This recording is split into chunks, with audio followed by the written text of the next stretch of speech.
In 1845, the British Empire launched a mission that would soon become one of history's greatest mysteries.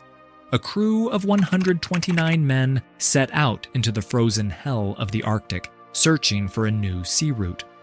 This was the fabled Northwest Passage, a shortcut that could drastically cut the journey to Asia. At the height of its power, Britain saw exploration not only as a matter of trade, but also of pride and dominance. For this mission, 2 strong ships were chosen: HMS Erebus, a Hecla-class bomb vessel first launched in 1826, and HMS Terror, even older, built in 1813, but specially refitted to withstand the brutal Arctic conditions. For the Franklin expedition, HMS Erebus and HMS Terror were specially modified. Both ships were reinforced with iron plating to withstand the crushing pressure of Arctic ice. They were fitted with steam engines and screw propellers, allowing them to sail even without wind. A unique mechanism was also designed so the propeller could be lifted and protected from the ice. The ships carried an advanced fresh water system that melted ice and snow into drinkable water. Leading the mission was Sir John Franklin, supported by officers Francis Crosier and James Fitzjames. Franklin was already celebrated for his courage and past Arctic voyages, but this journey would prove to be his last, costing the lives of everyone involved. The remaining 126 men served under Franklin, Crosier, and Fitzjames. For most of them, this was their first time seeing the Arctic. Only a handful had been there before. The challenges were brutal. At such high latitudes, compasses often failed. Daylight and darkness could last for months. Temperatures dropped to -30 or even -40 degrees, and in winter, the sea froze solid. In summer, the ships could move forward, but massive sheets of ice always posed a deadly threat. The landscape was barren, nothing but endless water, ice, and rock. On May 19, 1845, the 2 ships left London with 134 men and even a few animals: a dog named Neptune, a monkey called Jacko, and a cat. After stopping at Greenland's Whalefish Islands to reload supplies, 5 sick men were sent home. That left 129 men to face the Arctic. From here, the crew sent what would become their final letters back to loved ones.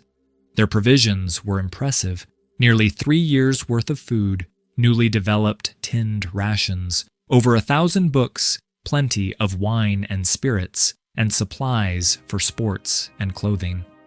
On July 12, 1845, the expedition set sail again, crossing Baffin Bay and entering Lancaster Sound.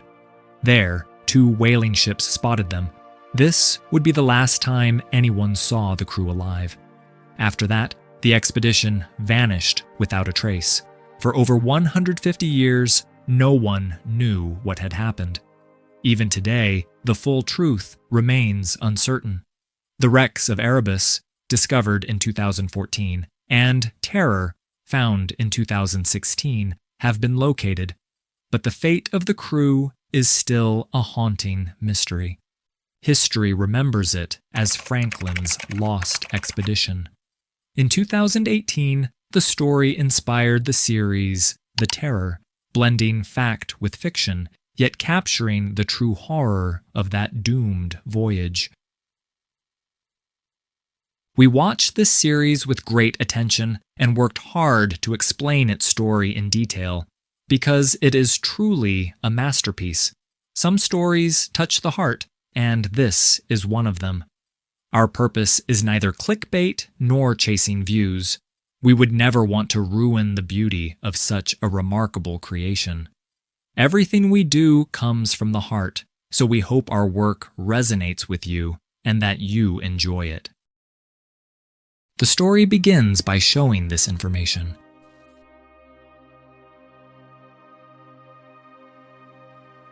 By 1850, the 2 ships had been missing for 4 years. The Royal Navy sent a search party led by Sir James Clark Ross to the Arctic, scouring large areas in hopes of finding Erebus, Terror, or their crew.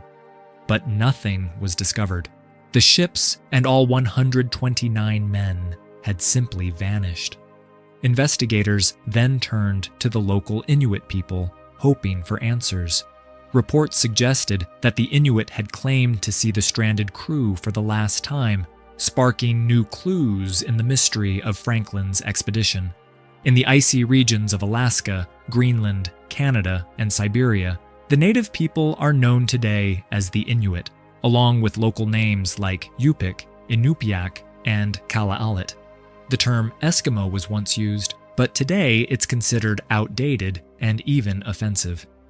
Their ancestors have lived in the Arctic for thousands of years. Over time, their bodies developed genetic adaptations that helped them survive the extreme cold and a high-fat seafood diet. Food in the Arctic can be dangerous for outsiders. For example, the liver of a polar bear contains deadly amounts of vitamin A. But the Inuit rely on traditional knowledge and practices, allowing them to safely live in this harsh environment. During the search, an Inuit man spoke in his native language, with a translator by James Clark Ross's side. He explained that the Inuit had seen groups of starving men wandering on foot. When asked if they had met them, the man said yes. One of the captains was among them. Ross showed him portraits of John Franklin, James Fitzjames, and Francis Crosier. The Inuit pointed to Crosier, identifying him as a Gluka, a man who had spoken their language but was close to death. According to the Inuit, these men were trying to march south on foot, though they could barely walk. The man also spoke of a strange being following them. He called it Tunbak, a creature that could move on both 2 legs and 4, larger than any animal, something unnatural tied to a shaman's power. In Inuit culture, a shaman is seen as a spiritual healer and guide, someone who protects the community from evil spirits, interprets the supernatural, and performs rituals for survival. But despite the translation, James Clark Ross and his men couldn't fully understand everything the Inuit man described. Ross asked what Crosier himself had said. The Inuit explained that Crosier had taken his hand and given a message. "Tell those who come after us not to follow. The ships are gone, and there is no way forward. Tell them we have already passed from this world. Do not come after us." With that, the Inuit placed one of Crosier's coat buttons on his portrait.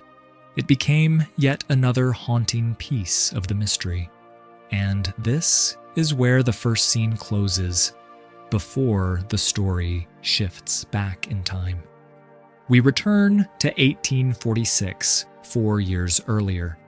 Erebus and Terror had already entered the Arctic. A year had passed since they set sail. 5 men had been sent home sick in Greenland. Later, when the ship stopped at Beechy Island, 3 more crew members died and were buried there. Now, the expedition was pushing deeper, heading toward the desolate shores of King William Land. The expedition was named after Sir John Franklin, the senior commander and final decision-maker. With him were Sir James Fitzjames, second in command of Erebus, and Francis Crosier, captain of Terror. These 3 men held the highest ranks, supported by other Royal Navy officers. The rest of the crew was made up of cooks, cleaners, doctors, educated men, and even scientists. While the story involved all 126 men, our focus will remain on the key figures, Franklin, Fitzjames, and Crosier, whose names will appear again and again.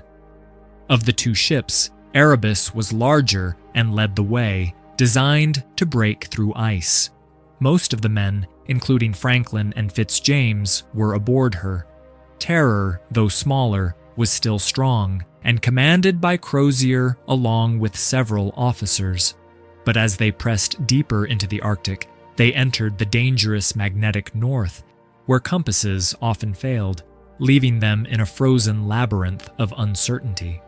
On Erebus, James Fitzjames studied the compass, which kept giving strange, shifting readings.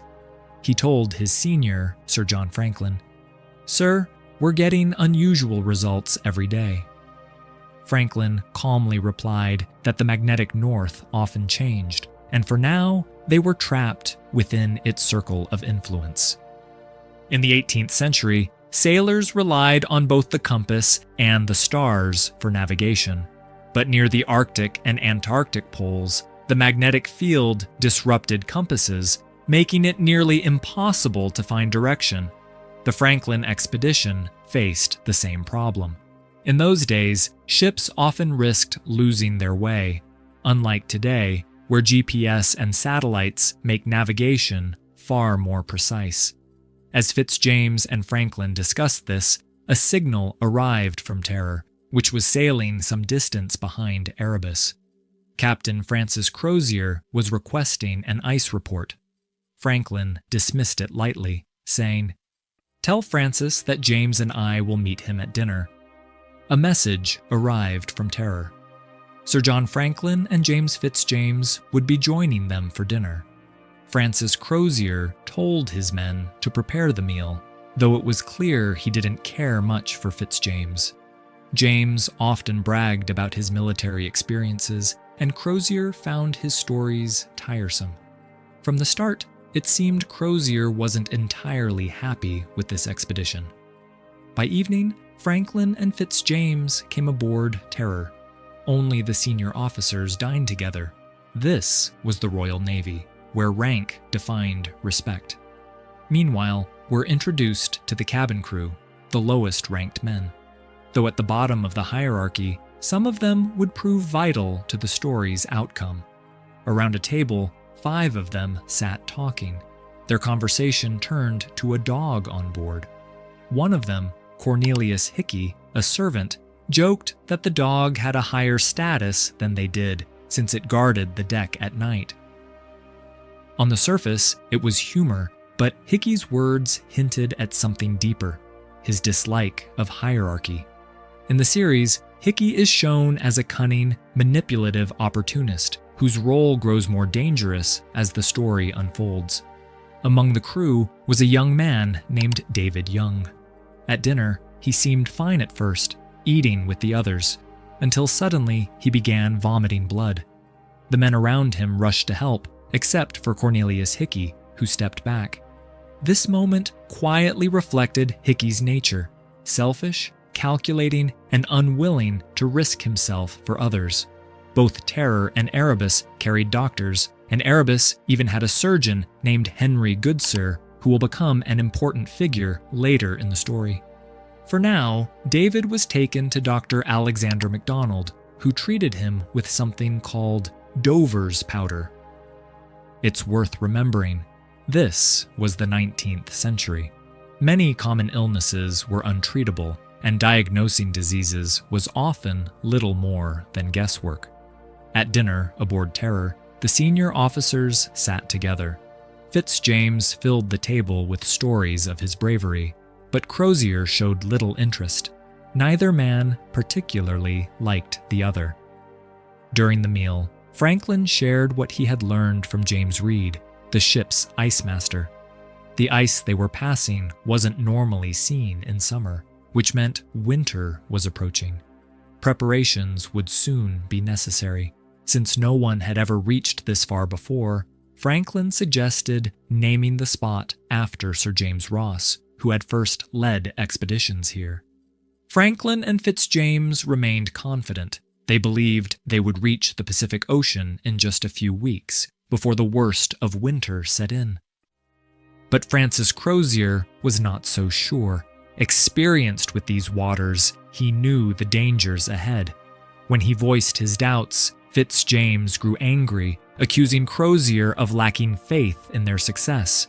Crosier replied coldly that in such hostile places, even the best technology could be humbled by fate.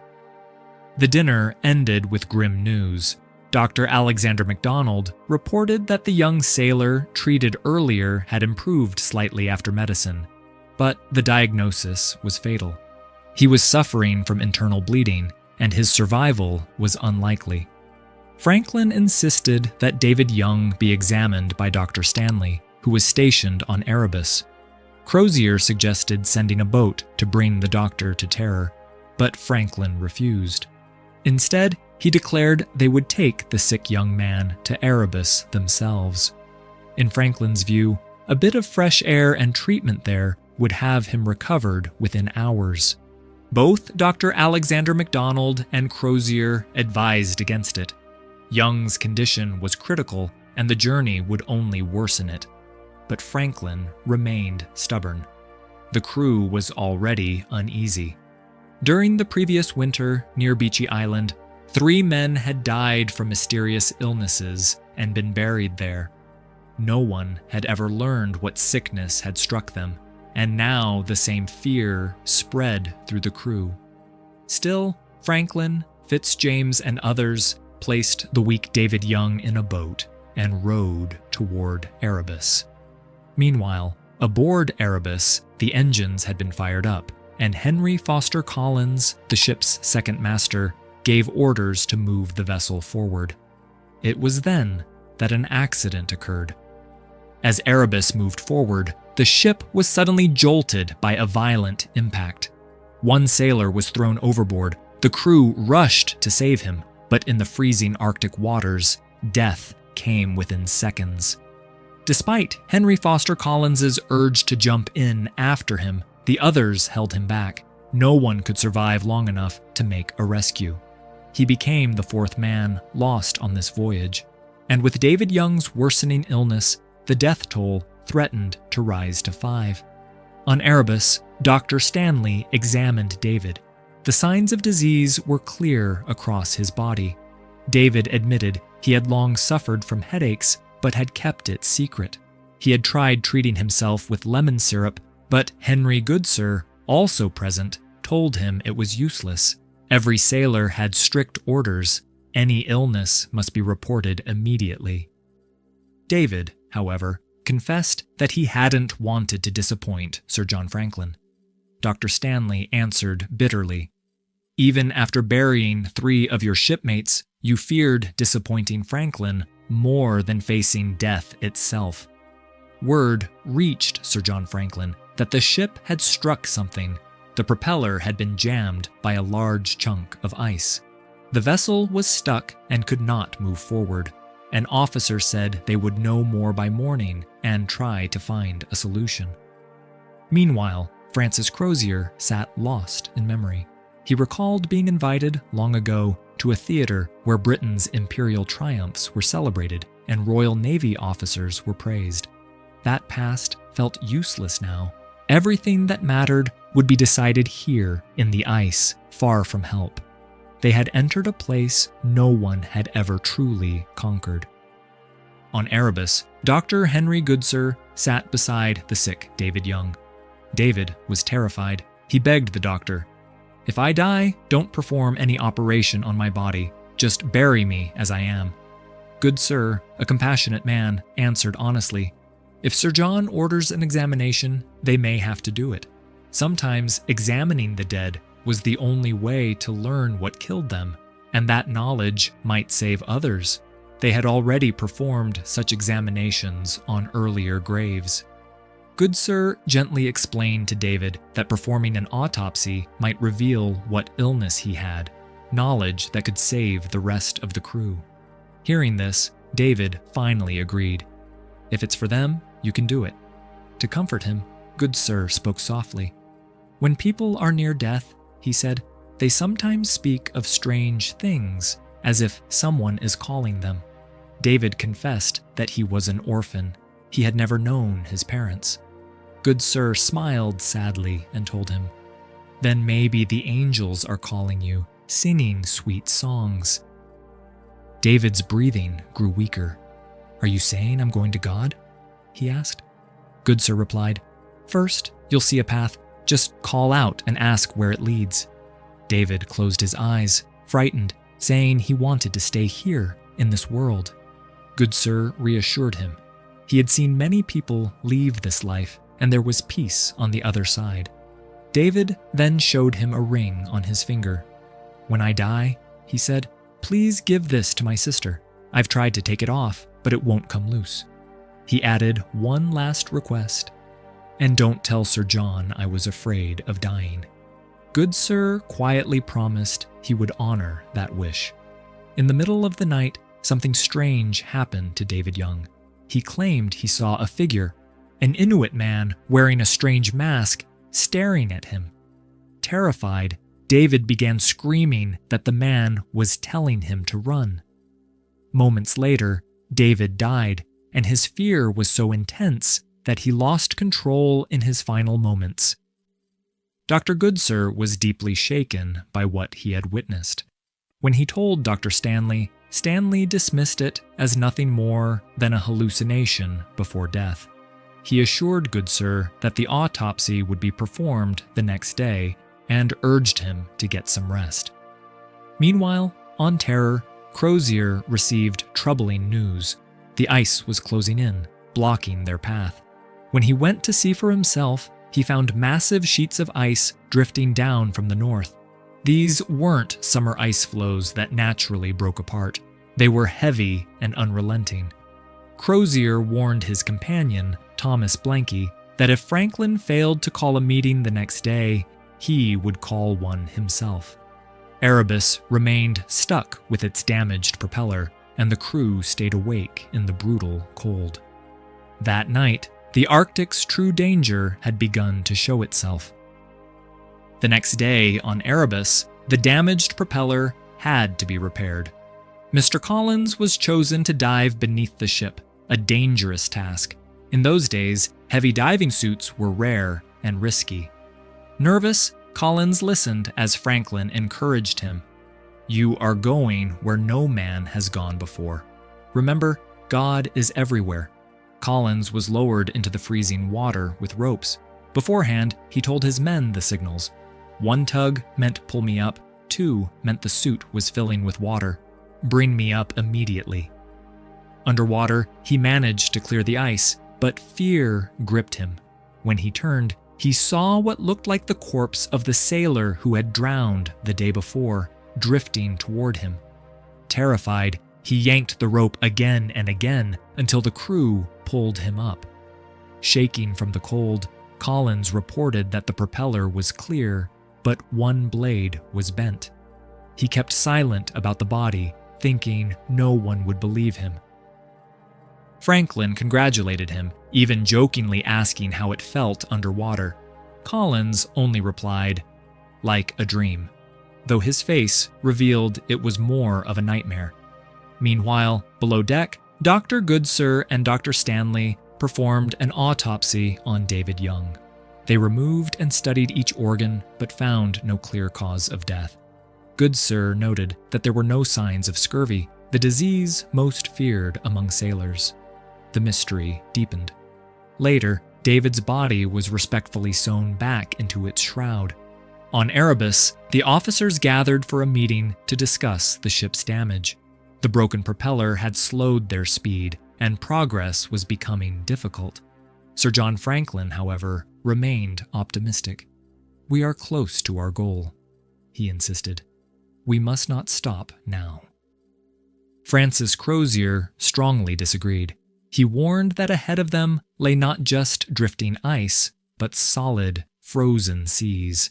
Attempting to cross in September could trap them for weeks, perhaps months. With Erebus already slowed, the danger was greater than ever.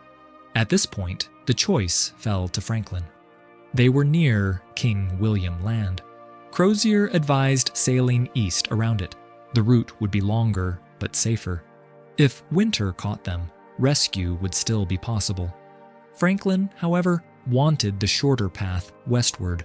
Perhaps this was where the long-sought Northwest Passage could be found.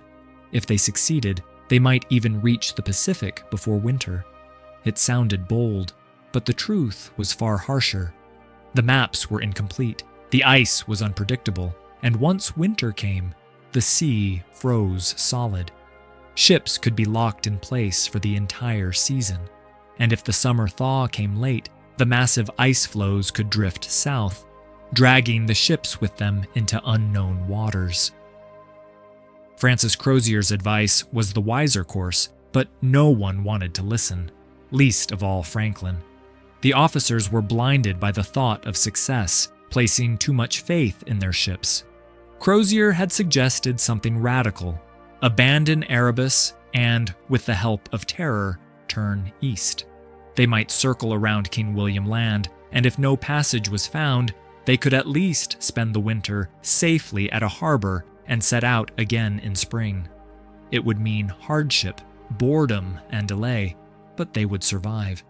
Franklin refused. To him, abandoning Erebus was unthinkable. "We are only 2 weeks from our goal," he declared. "With God's mercy, we'll reach it before the year ends." Crosier, furious, warned, "If you are wrong, this will be our end. No one will be able to save us." But Franklin stood firm. He would keep command of Erebus, and though its speed was reduced, terror would now lead the way forward. It wasn't built as an icebreaker, but at least it was still intact.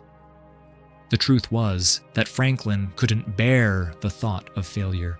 He had already led one unsuccessful expedition in the past, and returning defeated again would bring him shame. His pride now outweighed reason, so the decision was made. They would push forward along the western side of King William Land. The plan was announced on board, and under Franklin's orders, both ships continued their journey.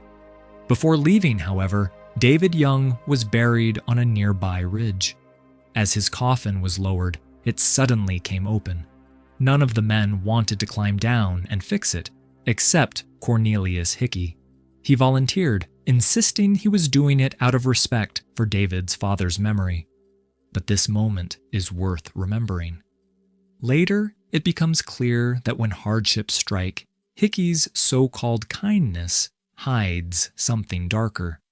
In times of crisis, a man's true nature always reveals itself.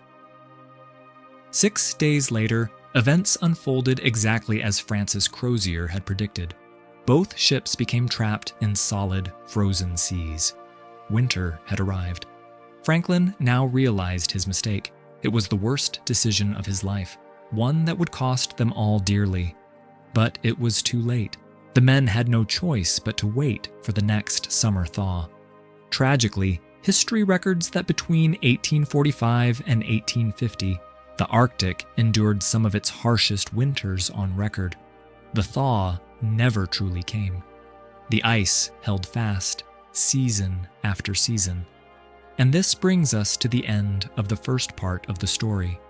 Stay with us. The next chapters will reveal the remaining 5 years of this haunting tale.